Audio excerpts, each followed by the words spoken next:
ఒక చాలా ముఖ్యమైన ఒక కాంగ్రెస్ ప్రభుత్వం వచ్చిన తర్వాత ఇప్పటివరకు జరిగిన అతిపెద్ద అక్రమము అతిపెద్ద కుంభకోణాన్ని మీ ద్వారా ప్రజల దృష్టికి తేవడానికి ఈరోజు ఈ పత్రికా సమావేశం నిర్వహిస్తూ ఉన్నాం.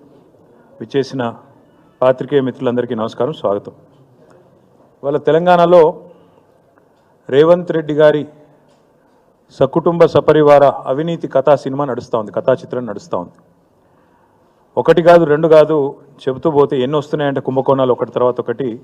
నేను వాటన్నిటి లోతుకు పోకుండా ఒకే ఒక్క కుంభకోణం 8,888 కోట్ల కుంభకోణం, 8,888 crores కుంభకోణం గురించి నేను మీ దృష్టికి రాష్ట్ర ప్రజల దృష్టికి తీసుకొని వస్తూ ఉన్నాను.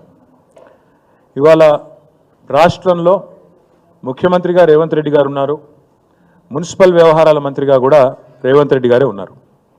పూర్తిగా పురపాలక శాఖ ఆయన ఆధీనంలో ఉన్నది. ఆయన ఆధీనంలో ఉన్న పురపాలక శాఖలో అమృత్ అనే కేంద్ర ప్రభుత్వ స్కీమ్ ఏదైతే ఉన్నదో దాని కింద ఈ ప్రభుత్వం వచ్చి రాగానే, డిసెంబర్లో ప్రభుత్వం వచ్చింది, ఫిబ్రవరిలోనే ఈ కుంభకోణానికి తెరలేపారు. ఫిబ్రవరి మొదటి వారంలో 8,888 కోట్ల వివిధ మంచినీటి పథకాల కోసం పట్టణాల్లో, తెలంగాణలోని వివిధ మున్సిపల్ పట్టణాల్లో మరి టెండర్లు పిలిచారు. టెండర్లు పిలిచిన తర్వాత ఎట్లా అయిపోయిందంటే ఈరోజు రాష్ట్రంలో బావమరిది తమ్ముడికేమో అమృతం, తెలంగాణ ప్రజలకు మాత్రం విషం అన్నట్టుగా ఈ అమృత్ టెండర్ల వ్యవహారం కానీ రాష్ట్ర ప్రభుత్వ నిర్వాహకం కానీ తయారైంది.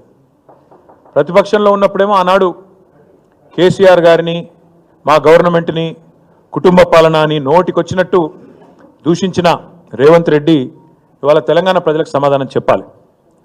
అమృత్ టెండర్లలో ముఖ్యమంత్రి కుటుంబ సభ్యులే భారీ అవినీతికి పాల్పడ్డారు. నా దగ్గర ఆధారాలు ఉన్నాయి, మీకు ఆధారాలు కూడా ఇప్పుడే మీ ముందే పెడతాను. అమృత్ టెండర్లలో సాక్ష్యాలతో సహా వారు చేసిన అక్రమాలకు పూర్తి స్థాయి ఆధారాలతో సహా మా దగ్గర ఉన్నాయి, ఇప్పుడు మీ ముందు పెడతాం. నేను నిన్ననే కేంద్ర పట్టణాభివృద్ధి శాఖ మంత్రి మనోహర్ లాల్ ఖట్టర్